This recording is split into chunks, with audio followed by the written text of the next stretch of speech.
Yeah, absolutely. Yeah, look it through that lens, right? Yep. Like if you're going to be a high performer, Yep. you're going to stand out. Yep. And the mediocre people don't want to be around high performers, and higher performers don't want to be around mediocre people, right? Like that's the old Saban rule.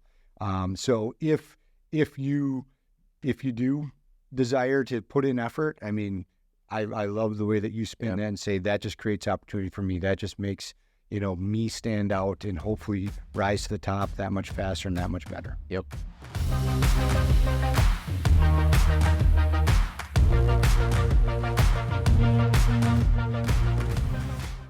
Welcome, everybody, back to the Pay It Forward podcast. I am one of your hosts, Austin Sewert, along with my co-host, Keegan Walls. And today we have on Ryan Johnson. Ryan is a local restaurateur, owns many restaurants in the La Crosse area, also a real estate investor involved in different parts of the real estate game. So excited to have him here and share a story. Yeah, thanks for having me. I think you guys are doing something pretty cool over here. Congrats on year one in the books. Very neat.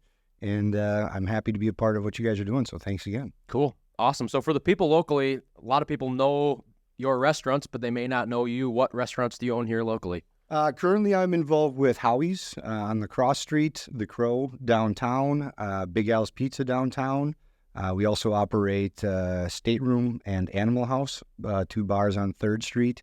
And we also are active in the event space with the Main, which is mostly comedy, music, special events, things like that. But those would be some of the public brands that hopefully a lot of the people in our community have been in and had great experiences at. Absolutely. Yeah, that's great. So was the restaurant business something you always had your eye on, or how did that happen? Well, that's actually a funny question, or I guess it will be a funny answer, I should say.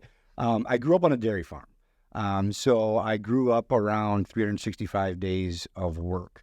And I knew that when I got old enough to go to college, I did not want to be a dairy farmer.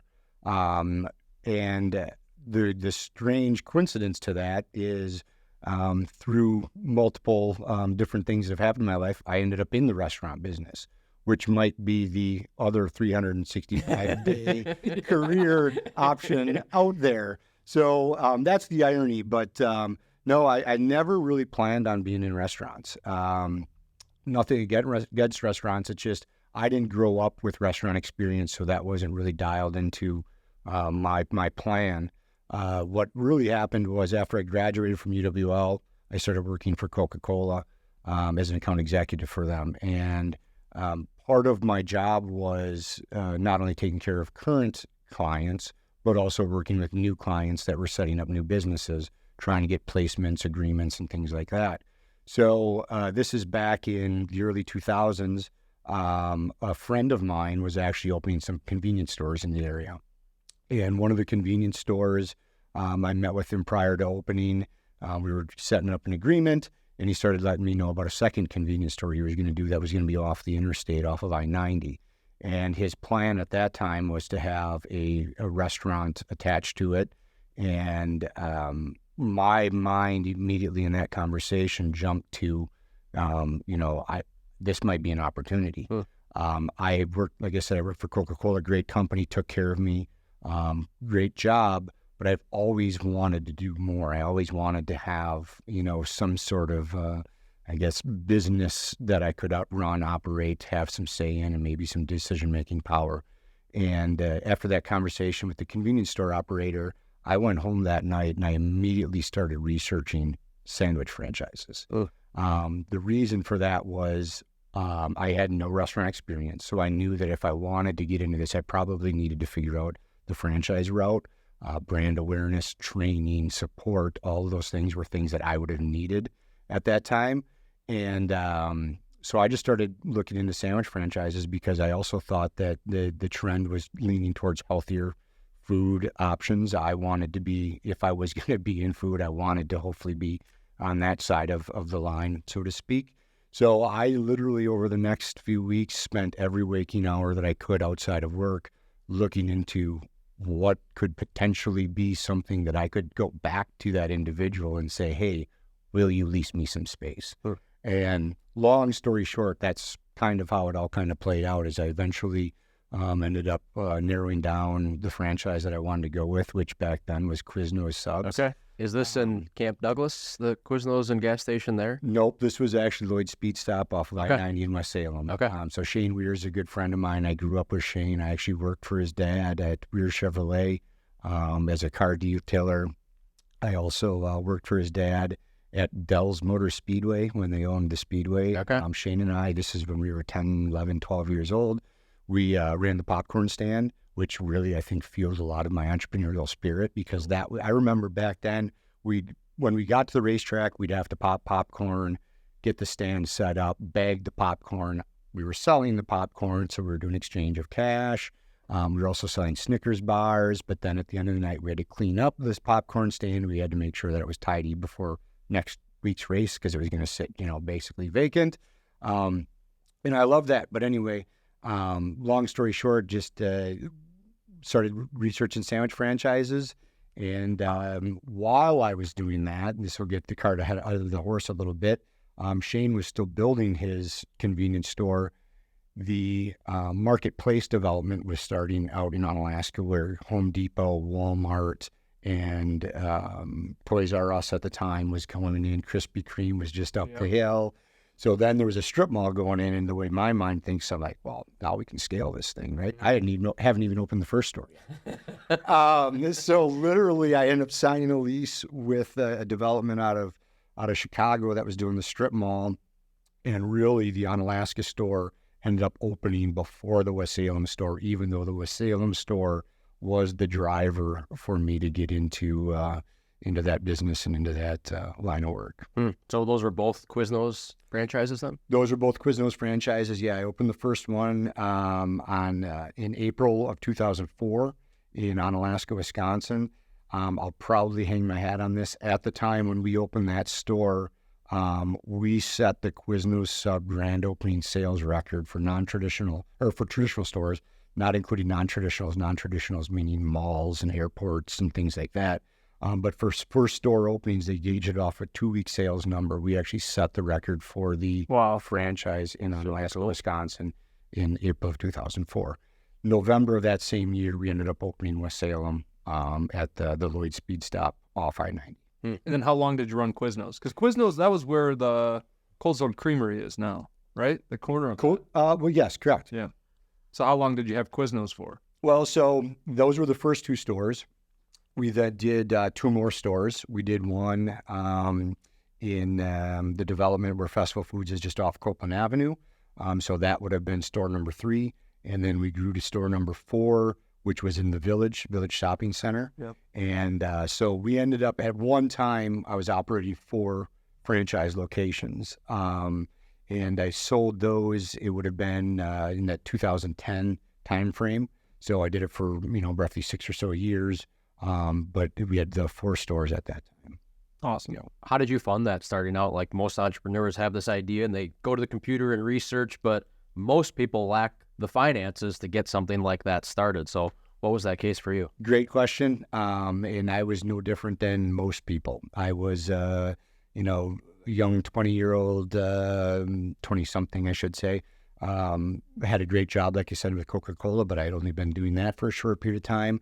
I think I'm good at money management, but in order to get into a franchise, not only do you have to have money to buy franchise rights, but you have to show, wealth. You have to show some sort of net income or something. So I was very fortunate. I did actually ask around to some friends of mine to see if we could try to figure out a way to, make some things happen. I actually did have some friends that we kind of got some movement in trying to figure it out. The big thing was trying to get Quiznos to sign on to a group of people versus just having an individual with an income. So at the time I spilled my desire to my parents. I sat down with them, told them my plan, told them my idea, and my parents, believing in me, probably a little bit crazy at the time.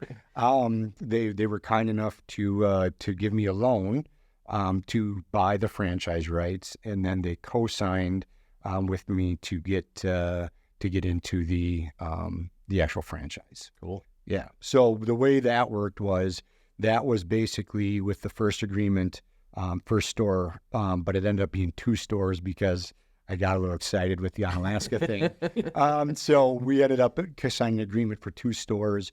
Then when I went back for store 3 and 4, I didn't want to have my parents have to be tied to it anymore. I wanted to make sure I paid them back, and I wanted to make sure that they were not stuck to anything. So I was able to negotiate based off of track record with Quiznos franchise to just let me be the sole risk taker for stores 3 and 4. That's awesome. Your parents probably should have known you were going to be an entrepreneur, because I'm pretty sure 80% of people who have come on here have said, I was a farmer, dairy farmer. I mean, the last episode, like literally, you either sold popcorn or you were on a dairy farm. So if there's anybody still running a dairy farm and you have kids, you got like an 85% chance they're going to turn into an entrepreneur. Yeah. Well, I think, there's definitely a lot of good that comes out of, my growing up in my youth. I loved growing up on a dairy farm. It was a great thing. And my parents obviously, hopefully, saw the ability for me to succeed. But also, before I even got into the popcorn stuff or anything like that, I mean, I would think I probably always had that weird entrepreneurial spirit, whatever you want to. Where did that come right? from? I mean, I remember even in baseball cards when I was a kid, I would beg my mom when lacrosse, when the mall would have card shows, to not only take me to the card shows, but when I got old enough, like I would set up tables at card shows, and I was, pre-teens at the time. And I loved the interaction with people. I loved to be able to sell, the exchange of money. That was fun. I was passionate about sports, passionate about cards at the time. So just being around other cards was exciting. But yeah, I think there was a spirit that I think's been in me probably from the beginning. Yeah. Yeah. And I think that spirit, that passion combined with the work ethic that you learn from being on a farm are kind of the 2 key pieces of the puzzle that you need. And I remember I didn't grow up on a farm, but I worked on a farm when I was a kid. I don't even think you knew this, Keegan. I doubt it. Yeah. From when I was like 13 or 14 to 16, I worked with a hay farmer, and I'd be baling hay, stacking hay, making these huge hay mounds in the barns and literally into the rafters of the barn. And 14 years old, he just let me go on a tractor, and I was tedding hay and raking hay and baling hay and did everything hay. Me and my buddies would go there at 6 a.m. in the morning because it was cooler in the mornings and wasn't hot in the afternoon. And like, those are awesome, awesome memories that I had as a kid and were foundational to my work ethic that I have today. Absolutely. Absolutely. I think, there's a lot of value in not just farming alone. I mean, there's a lot of good lessons that come out of just being young and understanding that there's value in putting in time, finding a little bit of purpose, whether it's, baling hay or whatever for a summer. And then, earning that paycheck. I mean, I remember vividly, the first times that I would get paychecks and the excitement I'd have, and I wasn't making very much, And granted, at that time, we're not really, all you need money for is baseball cards. But ultimately, that there's some excitement in that. Yeah. I've always enjoyed that, being able to put in time, put in effort, and then maybe a little bit of a reward for doing so. Absolutely. I feel like an outcast. When I was 14, I went to a farm on a field trip. It was very cool, and I enjoyed observing it. Yeah. I'll put it that way. So, So where'd you grow up? I grew up here. Okay. Onalaska, So, I don't know. Just none. Yeah, you've seen farms. You're not completely. Now I'm like, this is, you know what? Like, these people working it, very cool. Yeah. And I like watching you guys. I like visiting the farm. Yeah. And I go back home. Yes, I understand completely. I understand completely. But that being said, ton of respect for all farmers out there. It's a tough job. It's, like I said, it's 365 days a year. It's not like it's just 8 hours a day either. It's long days, 365 days a year. So Yeah, you can't miss a day. Hats off to. So no choice. Yeah. So you've talked about sales a lot. Do you think for your own life that sales was like a natural gifting that you always had growing up doing the baseball cards, or was it something that you grew in? Because then at Coca-Cola, finding new customers, like how much of a role has sales played in your entrepreneurial journey, even just owning restaurants. I mean, obviously, entrepreneurship is sales, but for you, I think it's definitely played a big role in it. That's one of the aspects of kind of being an entrepreneur is that transaction. I think I enjoy more of the operation that includes sales versus trying to sell somebody on something. So I wouldn't say that I would probably be the best salesperson in town or even in this room. But I think, the ability to, just to relate to people, be able to talk to people, have some knowledge of product and create some value, or at least present some value is very important. But I'm not probably, the guy that's going to sell you the ShamWow. That's probably not going to be my side of things. But if you can put me in an industry in which I'm knowledgeable and passionate and whatever else, absolutely. Because I think sales to a degree just comes part of relationship building, part of conversation, part of education.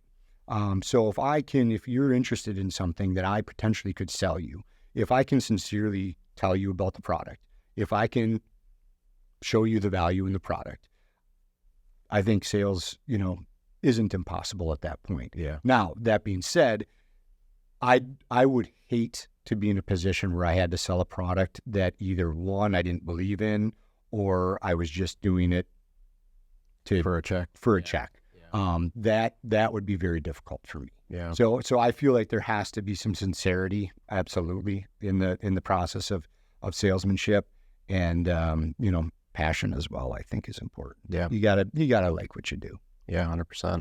So what made you decide to get out of the franchise business at Quiznos and get into more of the local brick and mortar restaurant space? The way it kind of worked out for me was Quiznos allowed me to learn a lot. As I mentioned, I felt like I needed that if that was the step I was going to take at that time.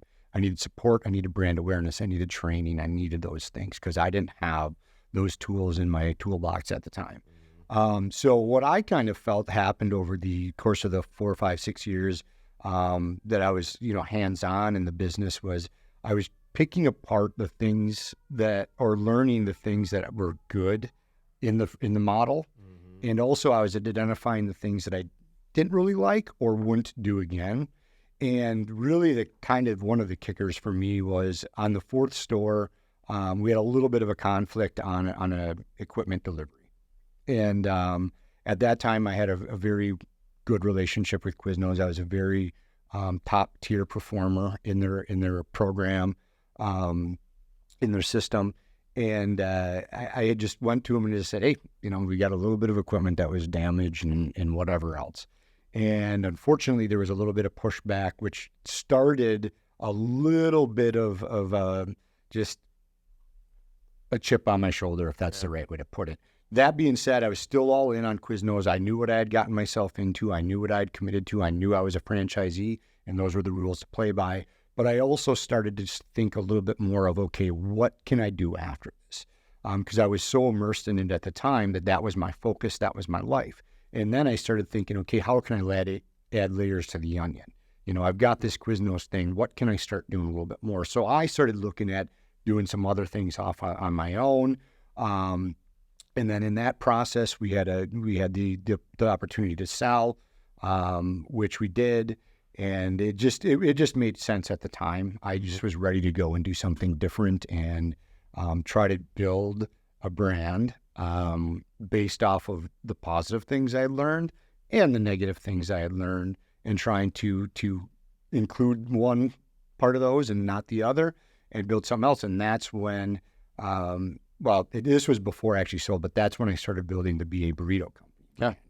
So as I started building that brand based off of my experiences in a franchise, but I wanted to take it off and do it as an independent. Mm-hmm. So I started, that's when BA became part of the program.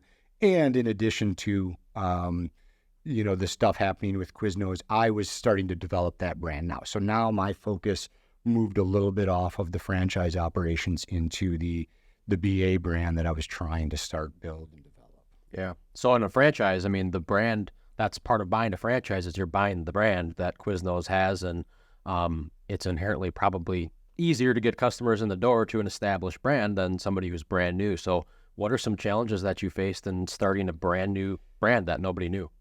Well, the unknown. The good news is, if there is good news, is, we hopefully had done some good things in the community already. So we had a little bit of momentum going for us.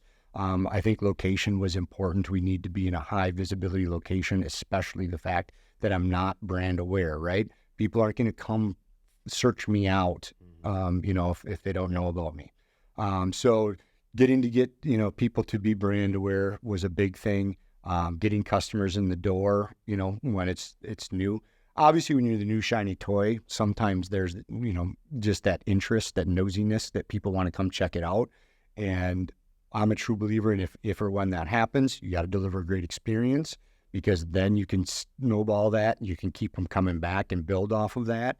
So, I mean, the biggest challenge was no brand awareness. What does BA Burrito mean, right? Or what is it? What is it? And I don't know if any of you guys are familiar with BA. The big thing that we tried to do is, we would say start to finish, left to right. You get it all in every bite.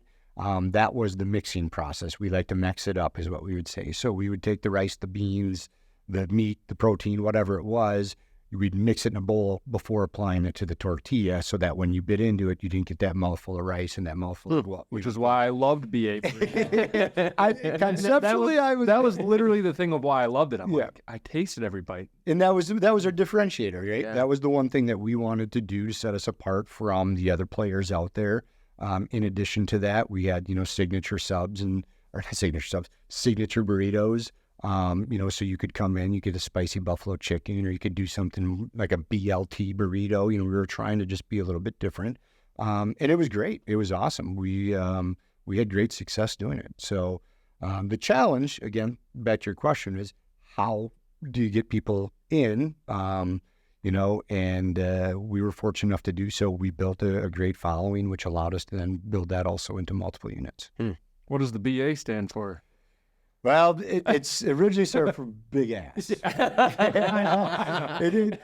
But then I'll be honest, we did modify it to badass a little bit, just because what we didn't want to do is we didn't want to oversell something too. And there was also a time when we were trying to work in portion control into our model, and we just wanted to make sure that we weren't being too contradictory. But that being said, big ass burrito. And then you had the LA. You could get the LA burrito. You could get the little ass burrito. Absolutely, absolutely. If you're a wuss, but I'm getting BAL. We aim to serve. Absolutely. Yeah. So that was kind of the transition from franchise to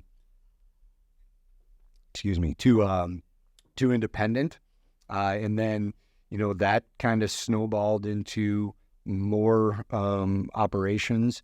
And the reality at the end of the day was, after growing, BA to multiple units and trying to figure out how to, scale that thing, the quick service restaurant QSR hiring just got to be really, really difficult. Hiring people that not only could we want more than just serving a product, right? We want to deliver an experience. So when we want to hire, we want to make sure that there's a vision and a philosophy that's being, put out every day. And it was just getting a little bit harder and harder to do so. That being said, also, this is kind of before I got out of BA, I was focusing on other brand building stuff, which, led me to believe that unless I was going to get back in the mud, so to speak, with our teams, I didn't really see a lot of the change that I was hoping or expecting to happen. So it was one of those things where it just said, okay, do we transition, or what do we do at this point? So when I asked you the question about the challenges you brought about how you had some awareness in the community with Quiznos and stuff like that, how important is community involvement to you amongst your businesses? Oh, community is everything, in my opinion. I think, we talked a little bit about, before we started taping, about, how wonderful lacrosse is. And I don't think that, lacrosse is solely independent in that. I think it probably happens in other great communities. But I think being a member of the community, being visible in the community, being a part of the community is extremely important, especially in a community the size of La Crosse. We live in a big high school at the end of the day. It's really what we Literally. It is, right? That's a great way to put it. And that's not the reason for being community involved, but I think, that is a reason why there's so much value in it is we don't live in, just this place where nobody knows you or whatever else. Everybody knows everybody. And I like that. That's not a bad thing. And I like being community involved. I like being able to reach out to somebody and ask a question, have a conversation. I like when people reach out to me and have a question or want a conversation. So I think if you're going to be in business, even if you're not going to be in business, I think being community involved is important. One, if you are in business, it's probably good for your business if you're looking at it in that lens. But ultimately, I think it's good for purpose. I think it's good for soul. I think it's just good for, humanity to be involved and be social and be a part of whatever is happening around you. And it's not always good things happening around you. Sometimes there's tough conversations that have to happen when you're involved in that, but it is what it is. And I think the importance of being in community is huge. Yeah, I totally agree. So after BA, then how did it happen? Because now you own. What's the next layer? Yeah. What's the trajectory for you? So BA actually started in 2008. Okay, and then in 2009 actually, and this is before actually getting out of Quiznos still. So these things are still kind of overlapping a little bit. I had a friend of mine reach out to me about buying a bar on 3rd Street. The bar at the time was called Longhorns, corner of 3rd and State. And at the time, I was like, you know what? It sounds like a good investment. Let's look into this. And we started looking more and more into this bar idea, this bar business. And as we continued to develop kind of the business plan, one of the things that I thought would be a really good idea would be to be the first bar on 3rd Street that didn't allow smoking. Because at the time, you could still smoke in a bar. And my potential partner and I had that conversation, and we just didn't agree that was what we didn't come to an agreement on that topic. And as a result, we went separate ways. But I did continue to pursue the project with a different partner, and we ended up buying what was Longhorns, which is now Stateroom. So it converted from Longhorns to Stateroom, and that was in February of 2009. Awesome. Yeah. Awesome. So that was the next layer of the onion. Yeah. And since then, you've purchased or started many different restaurants in the area in real estate. After that, the next one would have been we opened Howie's in the spring of 2012, and then we opened the Crosse downtown in 2015, and then we acquired the Animal House basically that same year as well. So those are a few of the quick things that had happened after that. And then Big Al's, we picked up basically at the very beginning of 2020, the downtown location. So that's the kind of the quick notes of how some of those have come to. Yeah. What are some of the big challenges or differences between the restaurant and then the bar game? Well, I mean, the biggest challenge between restaurant and bar game is the food side of the business. And challenge, if that's the right word, is, there's just a lot more moving parts, staffing, obviously, just that whole aspect of the business, and then hours of operation, right? But that's not a bad thing. We feel we run good operations. We hope that within our industry, we're an employer of choice. We want, hopefully, people to choose to work for us for multiple reasons. But the biggest difference, food, on the bar restaurant side versus just the bar side. But at the end of the day, really, no matter what industry we're in, whether it's quick service restaurant, bar, full service restaurant, special event space, excuse me, or even real estate, we really hold a lot of the same philosophies and standards that we expect in one, if not all of them. So, one of the things that we talk about is we have something we call our pillars of success. We believe that if we focus on our pillars of success, which are customer service, cleanliness, quality product, and professionalism. If we focus on those 4 things as an organization and at each team member, each shift, each day that they work, there's no reason why we can't gain some space, or I guess some momentum on the decisioning side of things as far as that equation. You know, when people start to make a decision on where am I going to go for lunch, where am I going to go for dinner, where am I going to go for a beverage, we feel that you know, if we're delivering great experiences, if we're holding our pillars strong, and if each team member is focused on those things, that eventually you're going to start increasing your frequency of visit. You might come to us once every 6 months now, but you get a great experience. The next time it might be 2 times in 6 months. Next thing you know, you're a monthly guest, a loyal customer. And then hopefully what we do is we keep taking care of you and delivering great experiences, and we increase that frequency and you keep coming back. Are there any unique things, just like with BA, it was we're going to mix it up to set ourselves apart? With your other restaurants, obviously restaurants, there's tons of them, saturated markets. Yeah. To be able to truly set yourself apart, not just from opening, but probably specifically after opening, after being there for years and years and years, combating all the new restaurants that come in, like what are some unique things that you try to focus on, or like in your own business, to be like, how do we continue to set ourselves apart after we're already established? Yeah. Well, we do one thing. We do something every year, which is called menu evolution. When I say every year, that's, you know, every 12, 15 months or something like that. Sometimes 10, a little shorter. But what we try to do is we always try to do a menu review where we're looking at our products, our product frequency, how things are going, where they're placed on our menu, things like that. In addition to that, when we do menu evolution, what we want to do is we want to look at things that might be out there that might be some things that we could add, or, you know, some modifications. Now, when I say we do this once a year, this isn't the only time we discuss this stuff. This is always a fluid conversation, but once a year, we look really hard into it. The one thing that I will say about our industry or our businesses is, you know, we serve pretty mass appeal, Americanized menu items. You know, we've got burgers and sandwiches and wraps and salads and all that good stuff. So how do we set ourselves apart? One, we want to make sure that when we are bringing those products in, we're bringing in high quality products.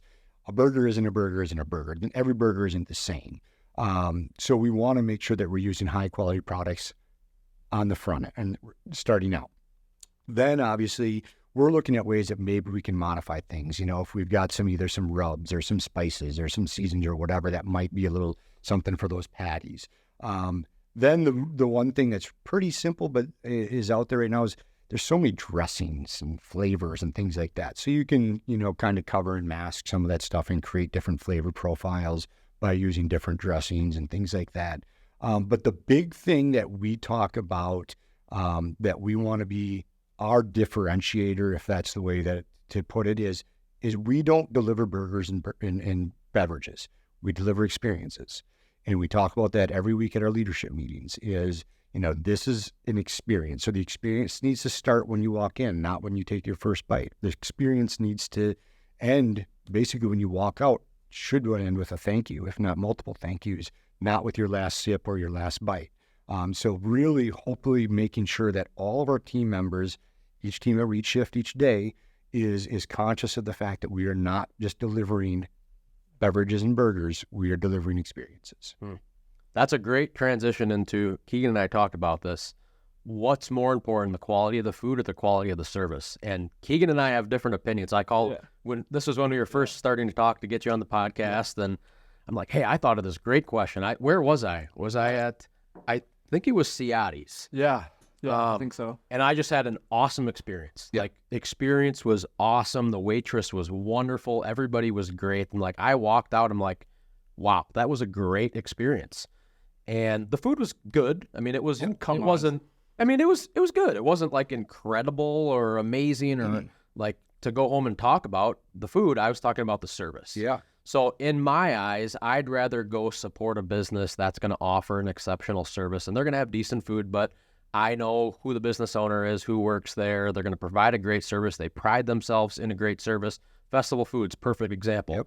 I spend an extra $150, $200 a month on groceries by shopping at Festival. but I know the owners, I know the values of the company, and that's why I shop there. Yep. So in your eyes, is it the food or is it the quality of service and experience? Look at that. I don't even get to defend myself. Are you kidding me? We'll let you go first. Maybe if you agree with me, then I don't even have to say anything. I think, in my opinion, obviously both are important, right? Yeah. You can't, for sure, you can't just do, crap on one and expect the other to carry the load. But if you're one or the other, my opinion is the service. And that it's because I'm a people person, right? And I hear it a lot of times, especially at Howie's. We've got a lot of regulars that I run into a lot, and they tell me over and over again, "Oh, we come here for this person, or we come here for that person, or whatever else." And that's great. That's awesome. Now, that being said, I hope we're still providing a wonderful product and great value. But I will tell you, in my own experiences, I've got some places that I go that I can guarantee you I could maybe get a better burger or a better wrap or better something, but I go there because I know the people. Yep. And I want to support the people. And I know chances are, if there's an issue, I'm going to get taken care of 100%.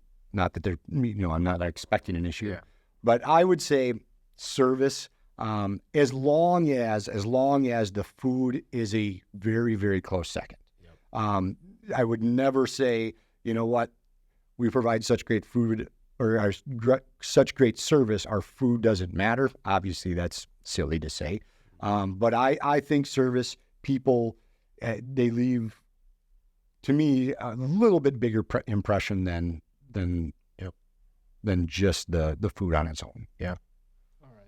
Now let's hear your defense. I'm alone on that. Hey, I agree with you. We're not. Let's do a poll. We're gonna ask everybody listening. We want people to weigh in. Maybe we'll post it when this episode comes out. We'll put it on Facebook. I want to find out if I'm alone.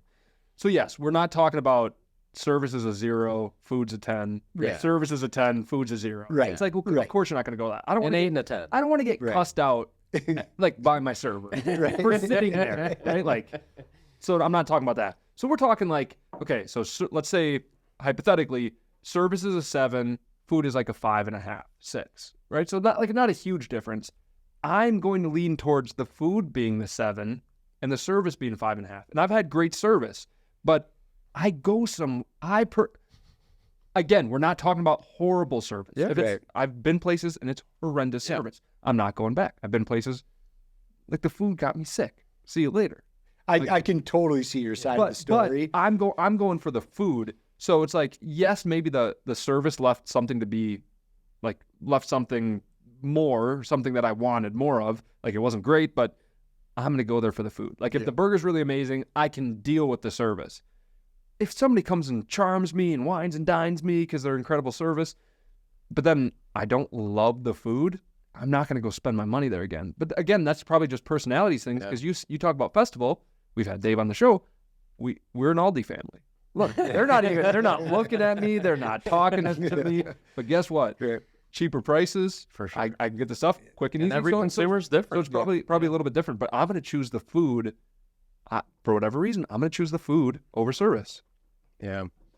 I think it goes back to the values of the company, values of the owner, and especially during a time like COVID, where there was opposite ends of the spectrum were completely exposed on what the values of the businesses were. Yeah. Maybe talk a little bit about that time frame. The restaurants obviously had a huge impact. From COVID. Talk more about that. Well, that was a time. Yeah. I'll be honest. When it first started out, it was the 2-week shutdown or whatever. I was in the mindset that we're going to get back in operating and that we're going to be back to normal sooner than later. I was extremely wrong in that regard. The one thing for us, and I've got some operating business partners that are absolutely rock stars, but one of the conversations that we had right at the beginning was, no matter how long this lasts, and this goes back to our previous conversation about our people, right? Our people are important. We can't expect to just find, these staffs again. We have spent years building up these staffs. We spent time building up these teams. and we didn't want to lose them. So one of our first commitments was, okay, we've got to make sure that we keep this core, these leadership people and everybody around.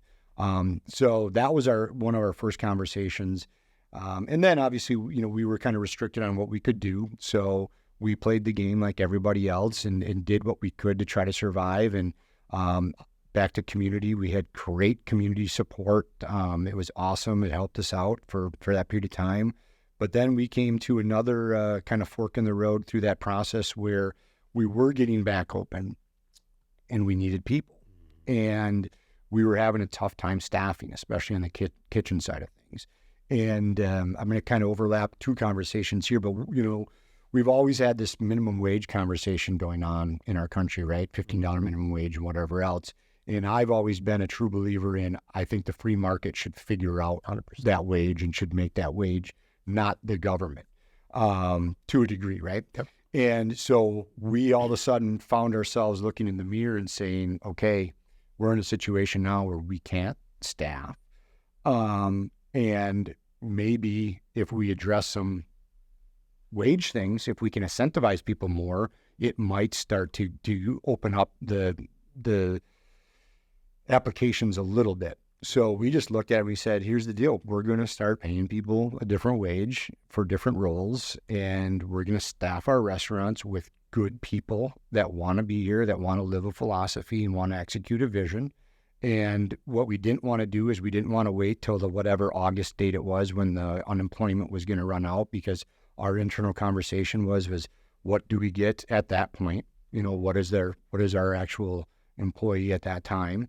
So we modified our whole labor structure in order to staff our restaurants. We just said we have to staff these. And in the process of staffing them, there's a little bit that we're going to pass on so that we had some menu adjustments, but by no means 100%. But where I'm going with this is that was one of those free market case studies where, for the longest time, we were just kind of stuck in reoperated. COVID comes in. All of a sudden, it changes the way things are going down and the way that we're able to operate our businesses. And we had to make some decisions. Yeah. So that was one of the things that came out of that. Overall, COVID, nobody enjoyed that. The restaurant business especially, but knock on wood, thanks to community support, thanks hopefully because of some of the decisions that we made, and thanks hopefully because of some of our ability to hopefully be good money managers, we survived it. Yeah, that's great. What have been the biggest differences you've seen, maybe post-COVID, but over the last 10 years of staffing? Because right now, everybody that we're having on, people are having such a major challenge finding anybody to work or staff their business, can't find employees. What's been the biggest difference you've seen in the last 10 years of staffing it, but then also the work ethic once you do have it staffed? Yeah. Well, I'll tell a little story. Like basically when I was in the Quiznos and BA days, so quick service restaurant burst. When I was in those two brands, I was hands-on involved. And I remember the first crew that we had at the first store open at Quiznos was the biggest bunch of rock star high school employees I could have ever imagined. It was amazing. We had a great time. Over the course of the years from that first year, being 2004 now, hiring got a lot harder. And I think there's a couple of variables that come into play there. One is quick service restaurant isn't super exciting for kids or anybody to work in, right? You got to prep the food, you got to serve the food, you got to wash the dishes, you got to mop the floor, you got to clean the bathrooms. It's a lot of stuff. So when we were trying to staff, one of the things that we just always, it was just hard to staff those roles, especially when we were hoping that we could get high school and college kids that when we speak of employer of choice, a place like Festival Foods, why wouldn't you go there and wear a white shirt and not smell like rice and beans and have to clean toilets and everything, right? So just the roles in itself have changed a little bit, or were tough to staff. In the bar business, one thing that I will say has changed immensely over the course of the last 10 years or so was it used to be a fact where if you had a bartender, they wanted to work Thursday, Friday, Saturday because you're making money. Yeah. I mean, those are the busy nights, right? Now it's not as much of I want to work 3 nights. It's I'd prefer to work maybe 1 night or, 2 nights or whatever. So there's just not as much of that, the desire, I guess. Yeah. Work ethic, to address that, I want to be the first to say there's still a lot of great workers and employees out there. We have a lot of them. And we're very, very fortunate to have them.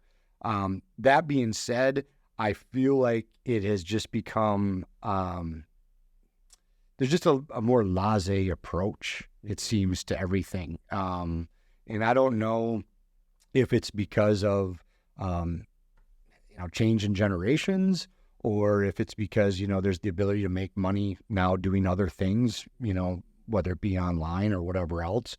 But we've definitely seen a change, but I don't want to be the person that sits here and just completely hates on it, because there's still a lot of great team members and people out there that do want to put in and do execute the vision and the plan.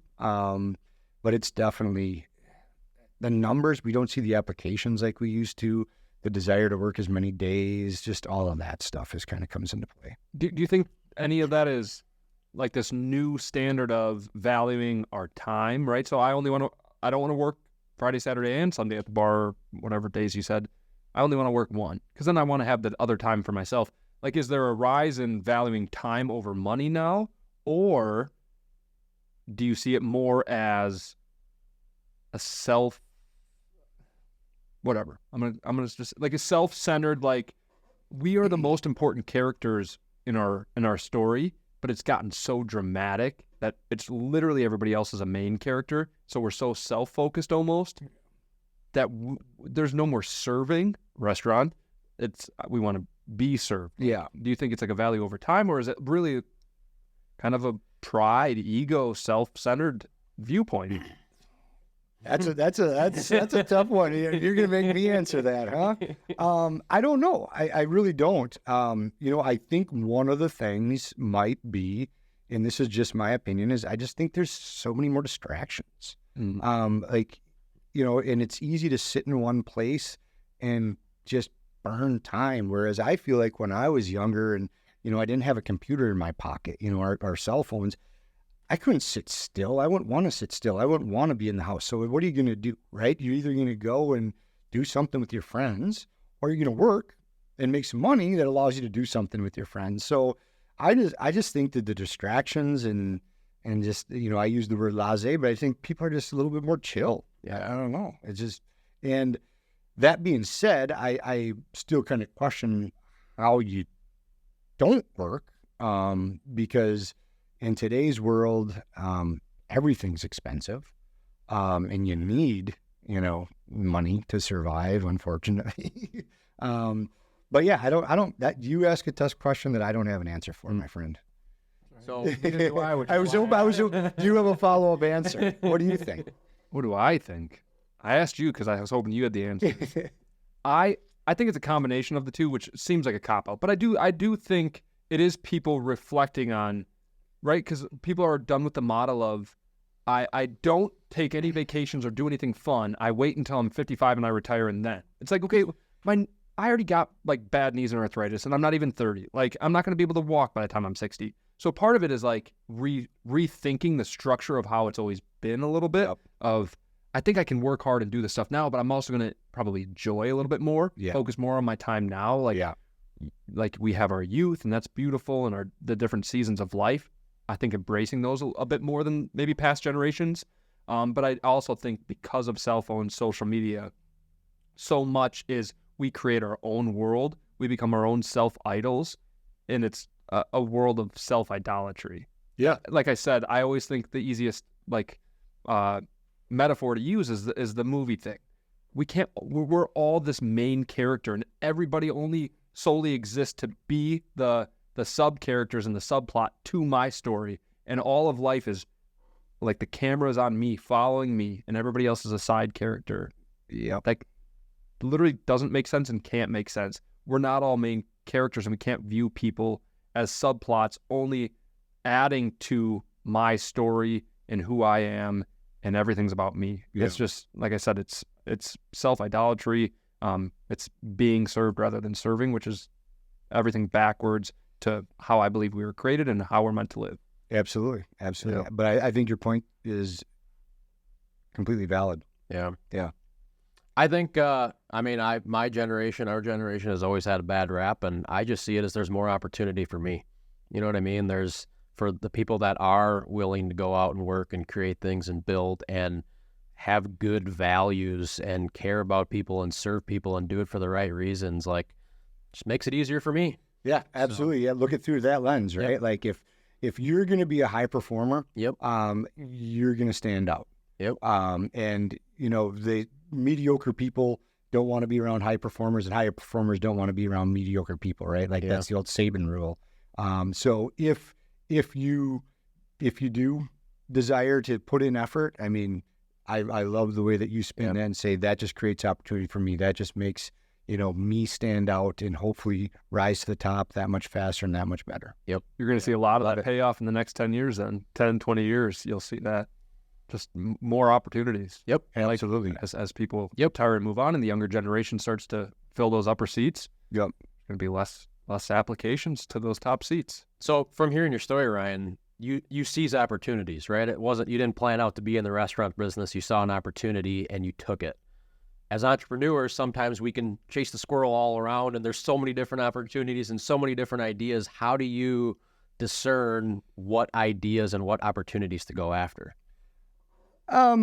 Just a little bit of self-analysis on what the opportunity might be, and how it fits into what we do. The other thing is we look for opportunities where we think we can add value.